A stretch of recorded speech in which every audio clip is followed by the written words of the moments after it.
Okay, welcome back. Welcome to video number 21, price action. Price action is the second weapon in our armory within the gatekeeping process. So again, here we're trying to cleanse our ideas. And our ideas at this stage are still just ideas. And when we're monitoring price action, we do this in conjunction with our technical analysis, and we do this on our watch list. And the easiest way to actually teach you this is to show you by doing. So what we're going to do is just actually go straight to the computer screen, and I'm going to show you a watch list with many spread trades on and trades in currencies and commodities. And we're going to go through this watch list, and I'm going to show you the processes that you go through each week in order to generate good trades. So let's go over to the screen, and I'm going to see you at the end of this video with a full rundown and summary of the gatekeeping process.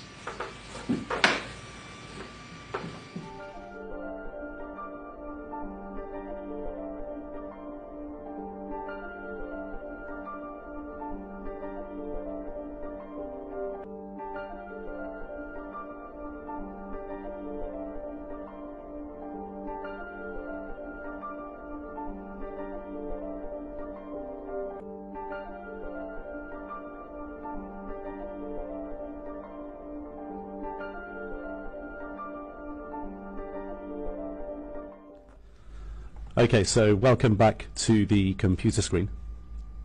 What we're going to be looking at here is the gatekeeping process, and the processes that you go through for monitoring price action and technicals. And what we're going to be looking at is a watch list. So we're going to be looking at primarily this spreadsheet called the watch list example, and the other spreadsheet which is called watch list spreads. Watch list spreads is basically just a template of watch list example. And we're also going to be just going online and getting publicly available data, and we're going to be going through processes on this watch list that you would go through on a weekly basis when you're starting out. So let's go through this spreadsheet, and there's quite a few concepts that you have to pick up here. Firstly, when you look at this watch list, you'll see lots of ideas on the watch list, and what you need to understand here is that this is the first thing really, is that when you're running a portfolio, you have to look at your gross exposure that you actually want in your portfolio, and then you have to create a watch list to service that gross exposure. So when we look at this example has 24 spread trades on the watch list within stocks, and we also have forex and commodities, so energy, metals and food. Now if we're just staying within stocks, we have 24 spread trades here. Now what you're looking at when you're seeing this spreadsheet is actually a real example of somebody that's taken this course, and they've gone through the course and then created their own watch list, and 8 weeks later they're now running their watch list and updating it every week. And when you look at it, the first thing that you should notice is that they have 24 ideas, and also they have 6 situations that have actually been taken off the watch list. And in fact, when you look at the accompanying text, these spread trades here have actually become real positions in the portfolio. Now, what do we mean by working backwards from your gross exposure? Well, if, for example, you want to have a portfolio of $240,000 gross exposure, which this person actually has, then to service that portfolio, you're going to need quite a lot of ideas. So if we're working backwards from 240,000, if this person has a self-imposed position limit of $20,000, so if they're doing a spread trade, $20,000 long and $20,000 short, then that just means that they're going to have 12 positions in their portfolio, or 6 spread trades. So that's going to equal $240,000 gross exposure. So if we're working backwards from that, and we're going to be creating a watch list that actually services our portfolio well, then it's pretty obvious that we can't have just 6 spread trade ideas, because all that happens is when you're running your real portfolio, we're admitting to ourselves that clearly we're not superheroes. We're going to get trades wrong. So at any one point in time, you're going to have trades that are winning and trades that are losing. And if you don't have a well-maintained, updated and fresh portfolio, as in lots of new ideas coming onto the watch list, then that watch list can't service your portfolio with good trades to replace losing trades. So what you're trying to do here when you're running your watch list is 2 things. Firstly, you're trying to stop yourself making bad trades. So your ideas go on your watch list, and you're stopping yourself from firstly doing bad trades and also entering potentially good trades at the wrong time. That's the first thing. We'll come back to that a little bit later when we look at a specific example. But secondly, what you're trying to do is you're trying to spoil yourself with good ideas and good trades. So if we just look at the numbers for a second, we've got 24 trades, or 24 ideas, sorry, at this stage on the watch list, and 6 have actually been taken off, and they've become real positions. So that's going to leave 18 ideas on the watch list, which means if this trader has 6 spread trades, so 12 positions, they have 6 spread trades in their portfolio, it means they've got 3 times as many ideas on their watch list as they do live positions in their real portfolio. And as a general rule of thumb, what you should really be doing is your watch list should have a minimum really of 2.5 times the amount of ideas as versus real trades or real positions in your portfolio. So you should use that as a ratio. So whatever the size of your portfolio in terms of positions, your watch list should really have a minimum of 2.5 times that in the amount of ideas that you have on your watch list. So that's the first thing. Now let's go through the spreadsheet a little bit and start breaking things down, and we'll come on to some other concepts when we look at a live example. So the example that we're going to look at here is EasyJet IAG, this idea that's on the watch list here. And EasyJet and IAG, they both trade in the United Kingdom on the London Stock Exchange, and EasyJet is a low-cost airline carrier and IAG is a global airline carrier, primarily Europe and transatlantic, but it's a global carrier. And IAG is basically British Airways and Iberia, and IAG, International Consolidated Airlines Group, is the holding company for those 2 brands, for those 2 companies. So we're looking at the idea here on the watch list of long EasyJet, short IAG. And the long entry and the short entry of this idea gives a spread of 438 on the watch list. And we haven't actually entered this position. What this is a reference price. So we're referencing the time, the price of these stocks at the time that we put them on the watch list. And this gives us a reference spread of 438.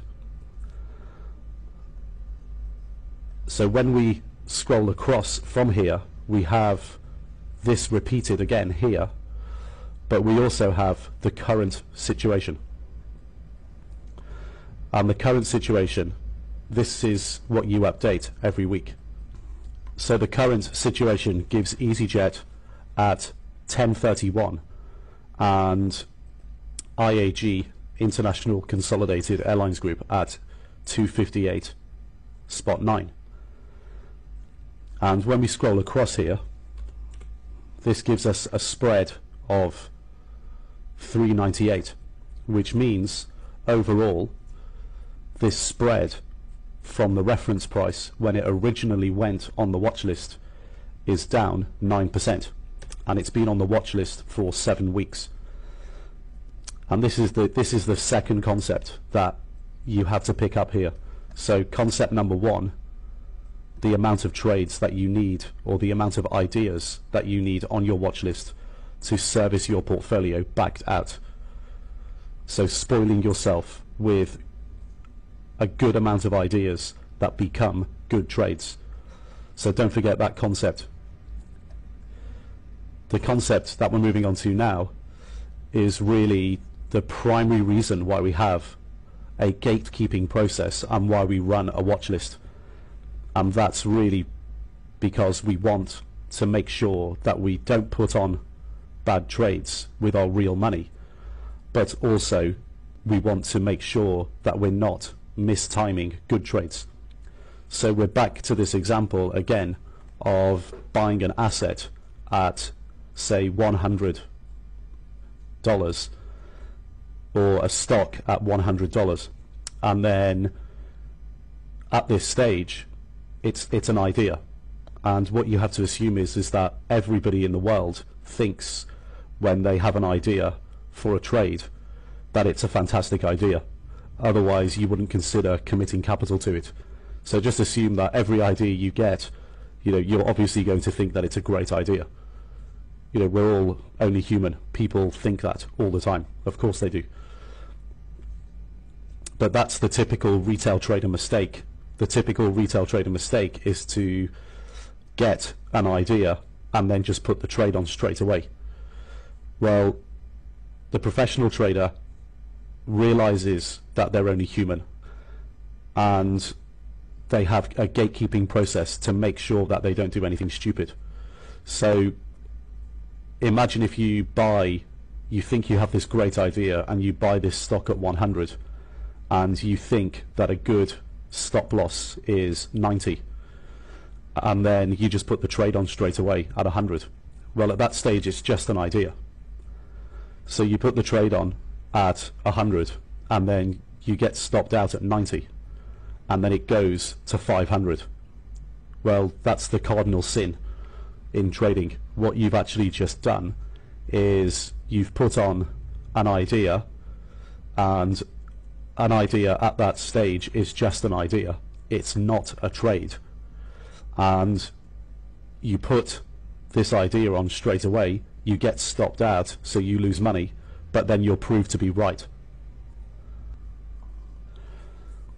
What you could have done was just put the trade on the watch list and then waited for that idea to actually start working before you committed capital. Instead, you committed capital straight away and you just got stopped out, and then you missed the opportunity to make $400 on the upside. Now think of it in the opposite situation. You've got this idea and you put it on straight away at 100, you get stopped out at 90 and then it goes to 0. Well, that's just proven to be a bad idea and a bad trade. But you've just lost 10%, and you could have avoided losing that 10% by just sticking it on a watch list and monitoring the price action and never committing capital to a trade that wasn't working. So you would have saved yourself 10%. This is why we have a gatekeeping process, to stop ourselves mistiming potentially good trades and to stop ourselves getting into bad trades, full stop, period. So you have to have this gatekeeping process and make sure that you go through it each week and spoil yourself with enough ideas that they become, or a good portion of them become, good trades. And don't forget, everything that ends up on your watch list is an idea that ticks all the boxes in terms of agreeing with your fundamental views of the world, the industry view, and the stock view.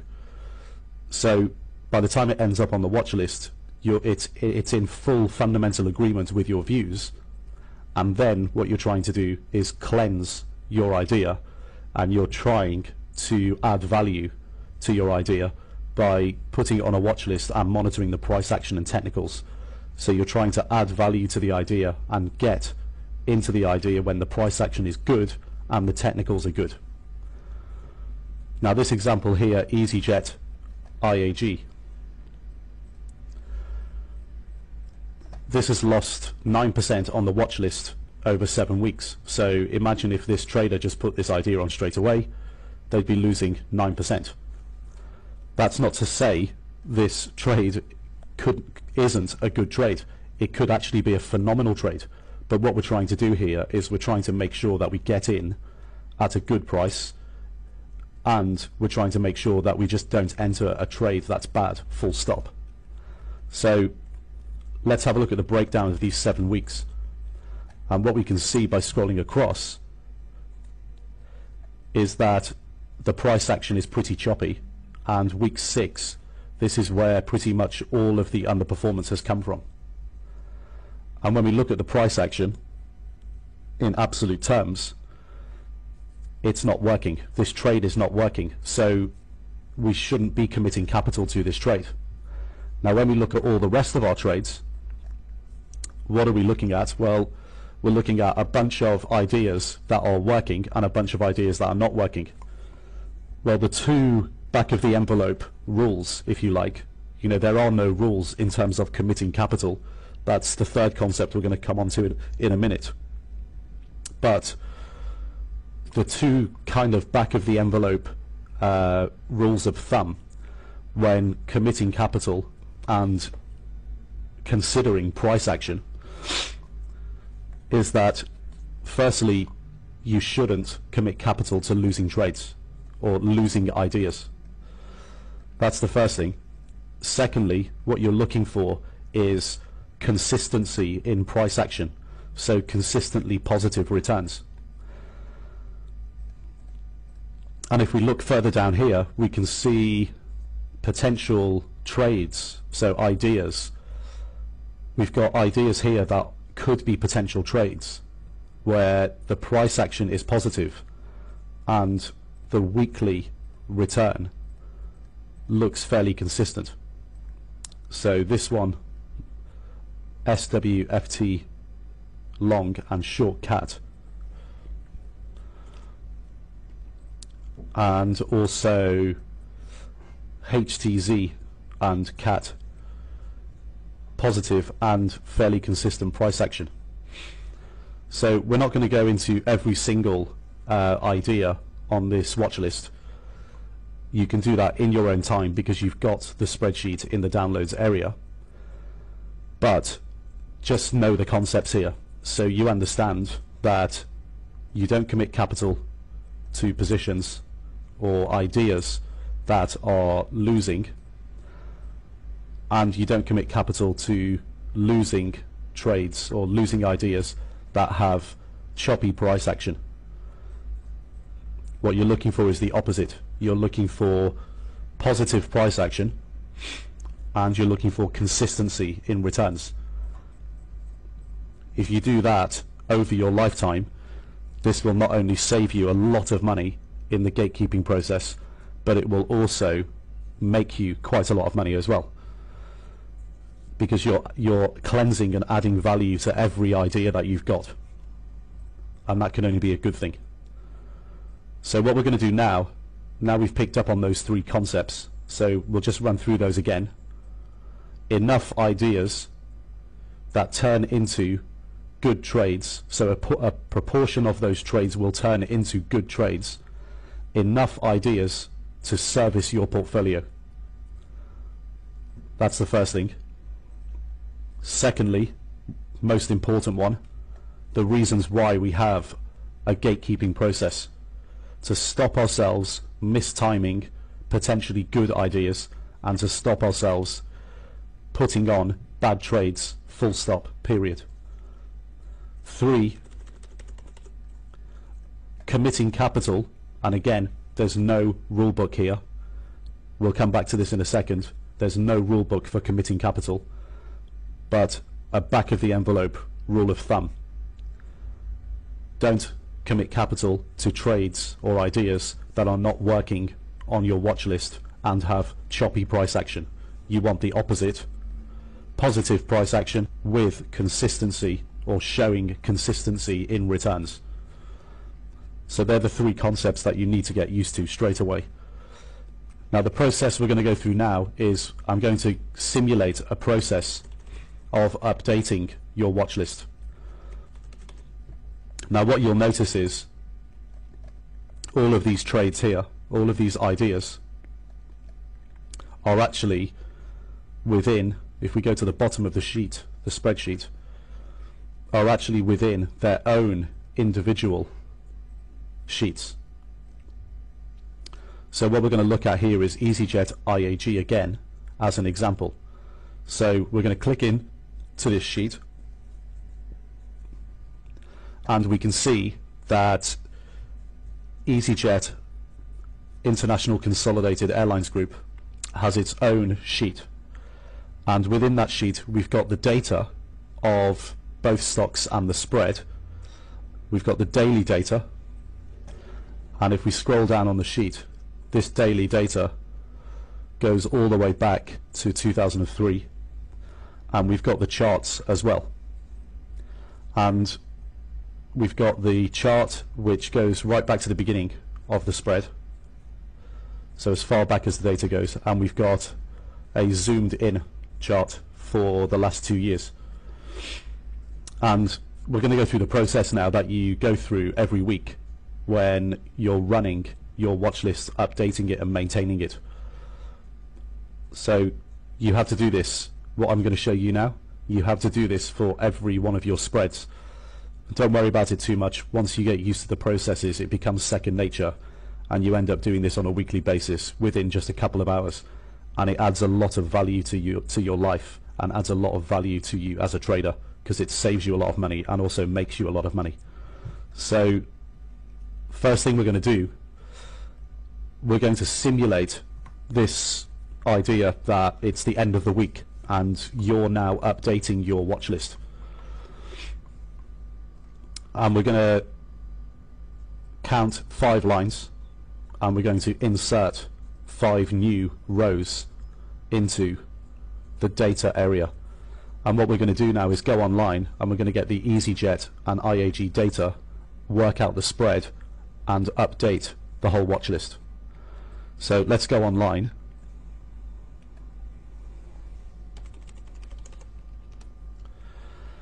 And let's go to Yahoo Finance. We'll click into there, and what we're going to get now is we're just going to get the EasyJet data.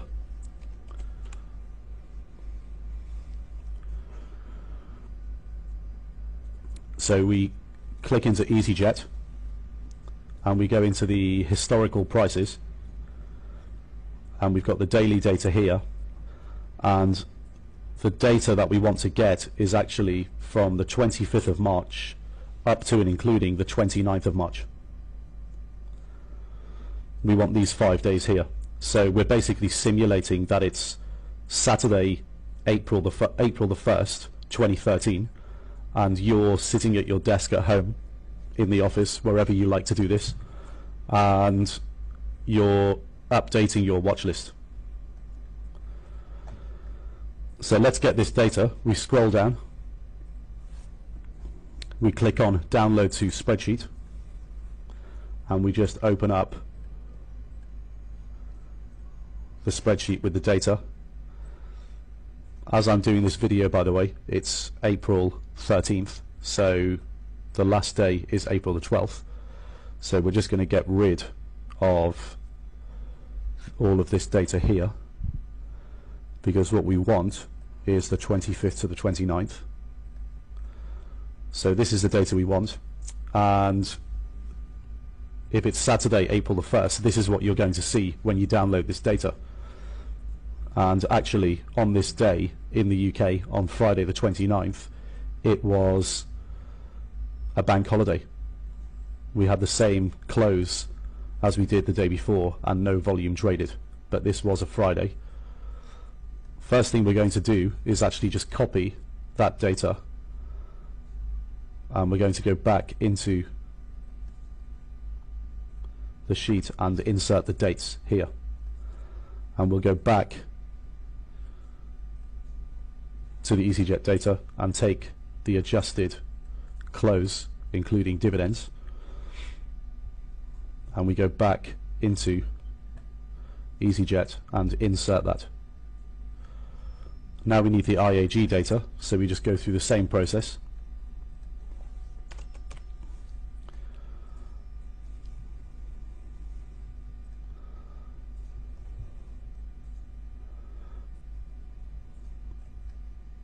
Download this into spreadsheet, International Consolidated Airlines Group.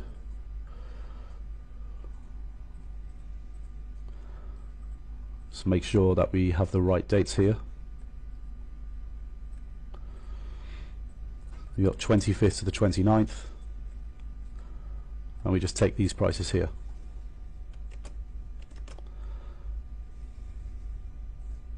Insert them, and then when we're updating our spread, we just autofill up by clicking on the box here and autofill, and by dragging up. So you can see here the spread last week. So we're still simulating here that it's Saturday, April the 1st, 2013. The spread a week ago closed at 398.22, and now the spread is at 426.5. So the spread has basically gone up about 6%, which is good news, because that means positive price action. So we'll update this sheet in a minute, but first we're just going to update the charts. So now we click on the charts, and what you'll see when you click on select data is that we only have up to row 8 from row 8 selected. So we have to select row 3 to update the charts. So we click on the series, edit, and you'll see here D8. We just need to change that to a 3, and we do that again for the dates on the horizontal axis. We update that, and here you can see the spreads updated with its positive price action. Just get rid of that key. We do the same on the chart below.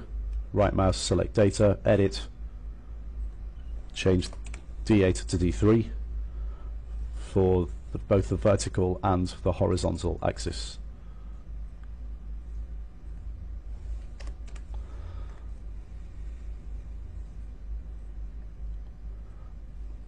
And we can see it's updated there. So now we're going to go back to the main sheet here, our top sheet, the main watch list sheet, where we're monitoring price action, and we're going to update week number 8, because that's the data that we've just pulled off Yahoo Finance. The data we pulled was for week 8.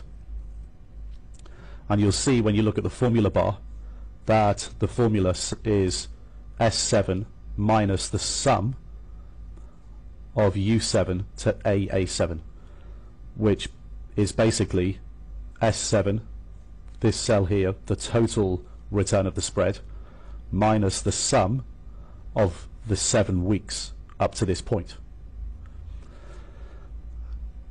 Now, just as a quick side note, this formula is currently in this cell because I've dragged it across already. In week 7, this formula was in the week 7 cell, and what I've done now is dragged it across. So you have to do that yourself. Make sure you drag it across before you do the next step. The next step is to actually hard code the cell for week 7 to ensure that week 8 becomes a live cell. So then you just type over last week's performance. So last week's performance was 1%, so we're going to type over it 1%, and that gets rid of the formula, and now we have the formula in week 8 in this cell, and you can see now the contents of the cell have lit up, so the cells become live. So now what we do is we put our updated prices into the current columns, and this will then update week number 8. So let's go back to the sheet. Our prices were 1080 and 253 spot 2. So we type in 1080 and 253 spot 2, and these are pounds, by the way. So EasyJet and IAG, given that they trade on the London Stock Exchange, they're both currency denominated in pounds. So this is £10.80 and this is £2.53. You'll see the spread has updated to 4.27, and the performance in week 8 was 6.5%. So that's worked out correctly, because we know it went from 3.98 to 4.26.5, and this here is just a rounded up to 2 decimal places number. So the total spread is down 2.5%. So it's still not working since it's gone on the watch list, and it has still choppy price action, but it's managed in the last 2 weeks to get back what it lost pretty much in week 6. So we're still keeping an eye on this one, and we're not committing capital yet, probably, but we're just going to go through now the idea or the process logic of how you would commit capital to a potential trade. So we're going to use this as an example. But the main concept to get out of this part of the video that we've just gone through is the process that you go through in terms of updating your watch list. So updating the last 5 days, updating your top sheet, and inferring the price action. And now we're moving on to how you would actually go and commit capital. Also, we're going to change this cell to week 8.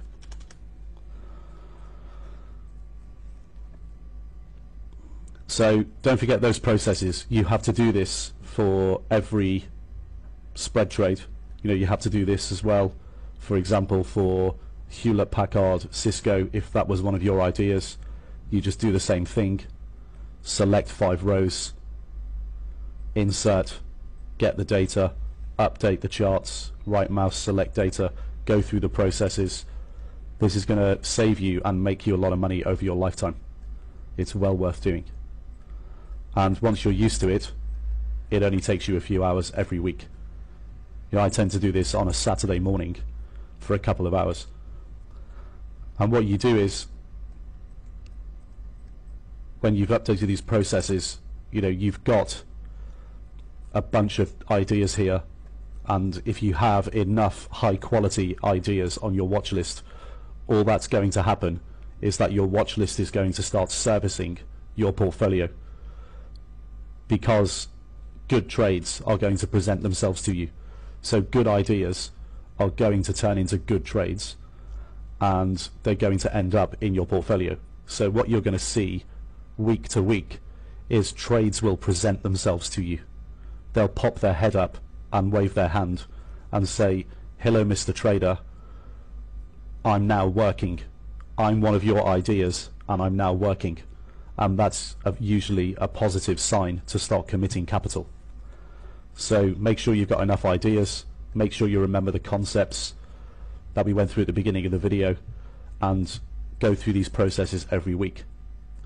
Now moving on to capital commitment. And this might be a little bit difficult to get your head around, but unfortunately you cannot go down to the local bookstore, you cannot go on Amazon.com and buy a book called "In All Situations, This Is How You Deploy Capital," because it just doesn't exist. Every retail trader looks for a rule book. Every professional trader knows there isn't one, because in terms of committing capital, you have to take every trade on its own individual merits. So let's take this EasyJet IAG example on its individual merits.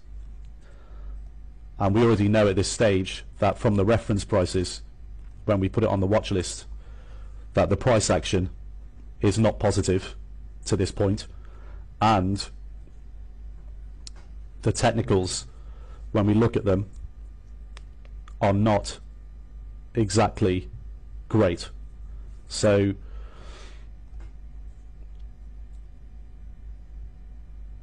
we're kind of here nor there. When we look at the technicals, we're in what we'd call an amber situation. We're kind of range trading here. So this is the last 2 years. What we can do is take a line just to illustrate this a little bit better. So let's just make this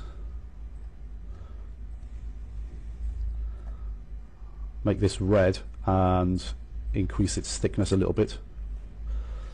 Give us a better representation of what this is actually doing. So we've got negative price action overall since it was referenced onto the watch list, and we've got choppy price action. So overall price action is not great. We're now looking at the technicals, and the technicals really are giving us an amber situation. It doesn't take long to deduce these things.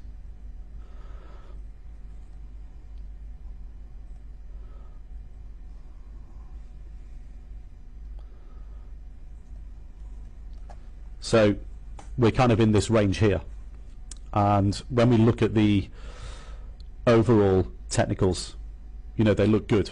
So we've got a 2-year chart here where over the last 2 years we've got a really strong positive trend, and now we're trending sideways in a range, and overall we've got a very good positive trend as well. So the overall picture looks good here, and what we're trying to do here is work out when we should commit capital at the right time. Well, we've got this nice support level here, we've got this resistance level, and we're kind of here nor there. We look like we're in a short-term range. If we look at the last 2 years, you know, this is a big move. You know, do we really want to be the fool that buys this spread right at the top? You know, we want to see positive price action here. We want to be proved correct that this is going to continue to go higher. So what I'm going to do first, a couple of logical things, is work out what this resistance level is here. So let's have a look. This is at some point in February, so towards the beginning of 2013. And if we go through the data on the left hand side, we can see actually that this 453.84 seems to be the trading high of the spread. So that's our resistance level, 453.84. And now if you were feeling brave, what you could do here, and this is always an option, so the first option is non-participation. That's always an option. The second option is to commit all your capital, which in this situation, in an amber technical situation with not positive price action, is probably a bit stupid. You might as well not have the watch list at all, or the gatekeeping process at all, if you commit all your capital here. But option number 3 is to commit some capital. So I would say if you were feeling brave, you could actually go in and maybe take what we call a starter position. So you start with something. So let's say, for example, you thought your full position size was going to be long $10,000 of EasyJet, short $10,000 of IAG. Well, in this situation, if you're feeling brave, what you could do is go and deploy $5,000 on each side. So you put half a position on. And if you put half a position on in these situations, it gives you choices. It gives you some choices. So let's say, for example, we know this is at 427. Let's say we put this spread on at 427. Well, what would a 10% stop loss be? So let's work this out. We just multiply that by 0.9. So 427 times 0.9 is 384. So let's change the color of this line to green, and we'll call this our theoretical stop loss. So this would be at 384. So around here. So we've got this nice support level at 400 or 4. We've got a theoretical stop loss at 384, but that stop loss is on a full position. So a 10% stop loss on a full position is fairly sensible. It's wide enough to give us a chance of making money over 1 to 3 months. You'd obviously go and double check that with the ATR, and we'll do that in subsequent videos. But this is on a full position. So what would happen if you had a starter position? Well, the first choice it would give you is that you could actually widen your stop loss. So if you put on half a position, you can double the stop loss. So we can take 427 and multiply that by 0.8 to give it a 20% stop loss, which gives you a stop loss of 341 here. And that gives you choices. You know, you could also, for example, if this fell off a cliff and in the future and got to this level, you know, you could actually, if it started showing positive price action again, go and purchase the other 50% and end up with your stop loss 10% below your average price. So that gives us our first choice. The second choice it also gives us is that if it continues showing positive price action and goes through this resistance level of 453.84, then we could actually go and buy the other half of the position if it's showing and agreeing with our view and breaking to new highs. And you would end up with an average price below the resistance level, which could become the new support, and your stop loss would be well below your average price if you put a 10% stop loss on it. So a starter position does give you choices, but as I said, that's, you know, if you're feeling brave. And there's, again, no rules here to committing capital. Unfortunately, you can't buy that book off Amazon.com, How to Commit Capital to All Trading Situations. There are no rules. You have to just use your common sense. You know, the best thing you can do as a trader is to generate as many high quality ideas as you can, and then have a gatekeeping process and try to time ideas, so good ideas that end up becoming good trades, and try to not commit capital to bad trades, so you have that gatekeeping process in place, and try to spoil yourself by having as many good ideas as possible that turn into good trades, and then deploy capital using common sense. So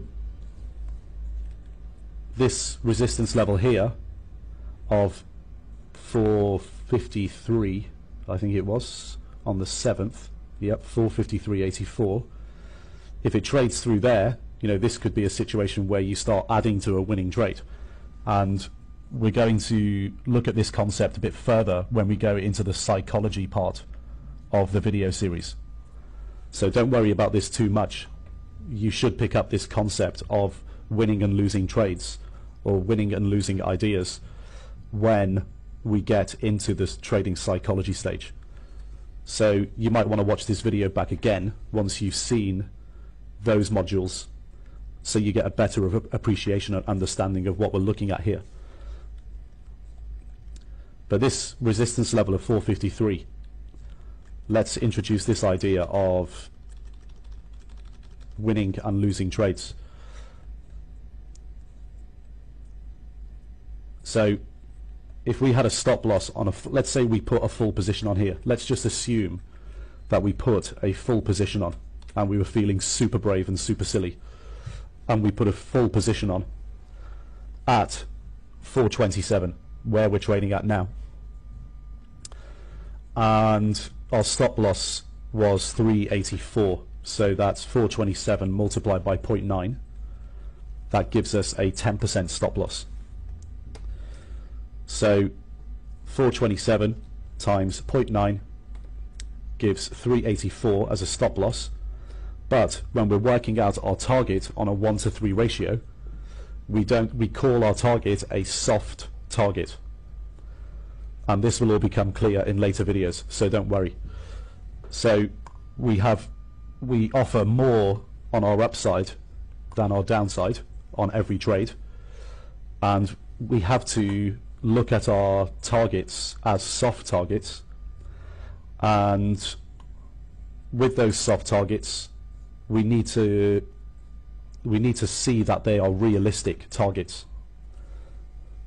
So we have what we call hard stop losses, where no matter what, if the spread actually trades there, we trade out, and if it reaches our target, we run the trade, and we may even actually add to the position, and then move our stop loss up above our average price, so we still make money.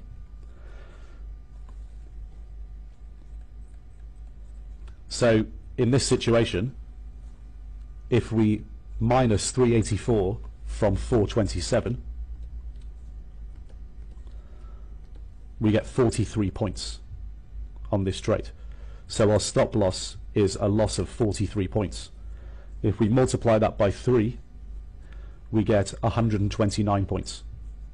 And that's our soft target, 129 points added on to 427, which is 556. Now when we look at the entire history of this spread, it's never ever traded at 556. So is it realistic to have a target, a soft target of 556? Think about this for a second.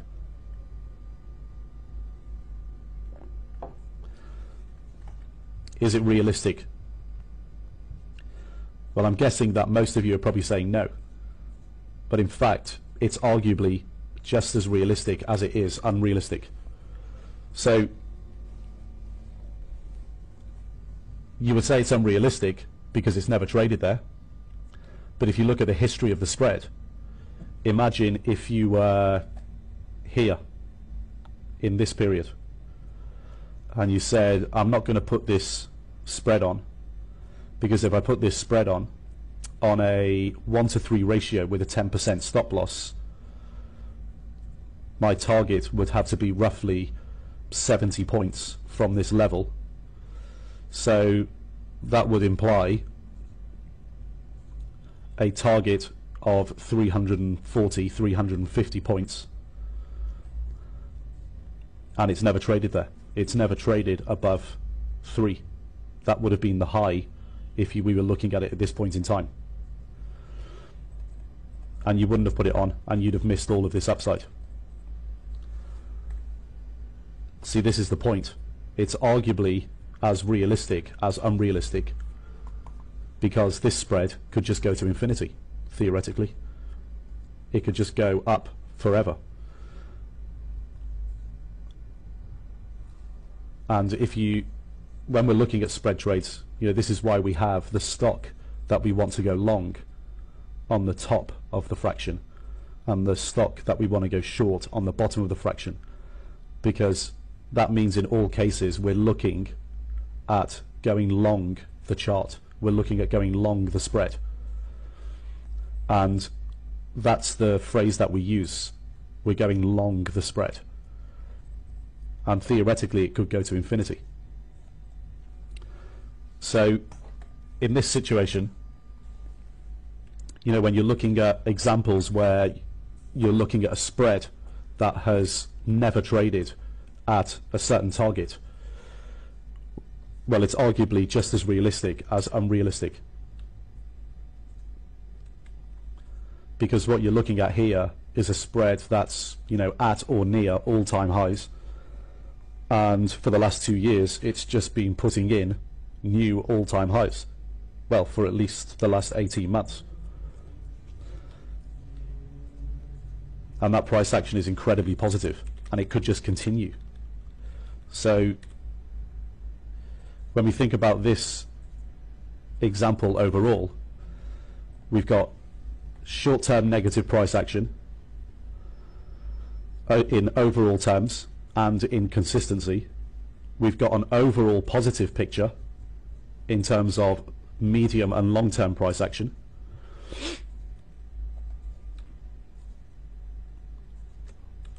And in terms of committing capital, in terms of technicals, we're on an amber. We're looking at range trading at the moment.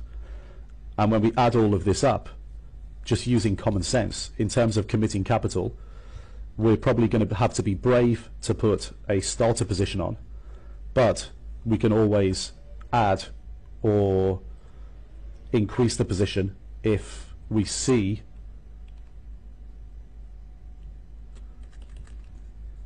this spread come off and we get a lower price. That would be fantastic if we got a lower price and then we had positive price action. But it would also be equally fantastic if it just broke out and we got a full position on somewhere at these prices and it broke resistance. And EasyJet, because that's probably where the performance is going to come from, EasyJet is going to break out on its individual chart and start trading high volume. That would confirm, in terms of technical signals, would confirm very positive price action and technicals. So we're just trying to use some common sense here in deploying our capital, and it will save us a lot of money and make us a lot of money over our lives. So again, there's no rule book here, so don't worry about it. You've just got to learn from experience in terms of capital deployment and go through the processes and go through the checklist. We're not going to go through every example. You've just got to learn how to do this by using common sense. If you see negative price action overall, choppy price action week to week, negative technicals, and it's starting to not match your fundamental predisposition, you'd obviously be a fool to commit capital. This is why we have all these processes in place. This is what professional traders do. Retail traders, unfortunately, don't have these processes, and this is one of the main reasons why they lose money all the time. So let's have a quick recap. Back to the watch list. Enough ideas on your watch list to service your portfolio. The reason why we have on a gatekeeping process. Make sure you understand those concepts. The processes that we go through every week. Make sure you go through them. Inferring the price action as negative or positive and choppy or consistent? Are the technicals good, ugly, or nowhere, or neither here nor there? So red, green, or amber. If everything matches up to your fundamental predisposition, then you'll be committing capital. Don't be scared of it. If it doesn't match up at all, do not commit capital. That would just be silly. And if it's neither here nor there, if you're feeling brave, you can commit some capital if you're feeling brave, but be under no illusion. You just need to know what you're doing, so you can deploy capital. Overall, in terms of capital deployment, there is no rule book. You just have to use your common sense. Okay, so that pretty much concludes the watch list example. You can get these sheets in the download section. Make sure you go through those processes every week. Like I said, once you have done this for a couple of weeks, it becomes second nature. So just get used to it. Don't worry too much about it for now. You'll learn a lot more about some of the concepts that we looked at in this video in subsequent videos, so you might want to come back and watch this video again. Okay, so let's move on, and I'll see you in the next video. Okay, welcome back. So let's summarize price action and technical analysis. And let's summarize the entire gatekeeping process and how we view it and how we should use it. Now, we looked at TA and we realized that technical analysis is one tool that we can use in order to add value to our already generated ideas, so we can end up generating a potentially good trade and avoiding bad trades. And that's exactly how we use price action as well when we're monitoring our price action on our watch list on a week-to-week basis. And you can see also that from the watch list spreadsheet, we also include all of our spread charts and our technical analysis within the same spreadsheet. And it's very straightforward. You know, every week you can do this on a Saturday morning where you just take the last 5 days of data in stocks, in commodities, in currencies, for the spreads, and work out the spreads and just monitor the price action. And obviously you don't want to be committing capital to trades that are not working and missing out on trades that are showing good, consistent returns and price action on a week-to-week basis, combined with very good technicals. So, you know, what ends up on your watch list is obviously ideas that you think are good ideas. So you want to commit capital to those ideas that are working technically well and the price action is good and is showing consistency. So don't be afraid of that. You commit capital to these trades. And when these trades actually become real trades, they end up in your portfolio and they are real positions. Now, when you are running a portfolio, let's work backwards and try to work out what we should really be doing here on our watch list. When you're running a portfolio and you're, for example, running a portfolio of, say, with exposure with $100,000, if your position limits are 10%, and we're going to move on to risk management soon, and you'll realize what we mean by position limits. If your restriction that you've given yourself in your portfolio is for a single position to be no bigger than 10% of your portfolio, so with your exposure being 100,000 and your position limit being 10,000, if that's the scenario, you're going to have 10 positions when you're fully invested. Now, when we back this out, it's pretty obvious that you can't just have 10 ideas. You're going to have at least 2.5 times the amount of ideas on your watch list as you do for real positions in your portfolio. So this is what we mean when we look at a conveyor belt of ideas. So every week, you're not just monitoring your own portfolio, your live portfolio, you're also generating more ideas to replace ideas that aren't working on your watch list. So you have your portfolio, you have your watch list, and you have more idea generation on top. And your watch list has ideas that are working and are not working on it. And in your portfolio, you have trades that are working and not working. Now, trades that are working on your portfolio, you keep them in your portfolio. Trades that are not working, you are probably looking at some point to replace them with ideas from the watch list that are now becoming good trades.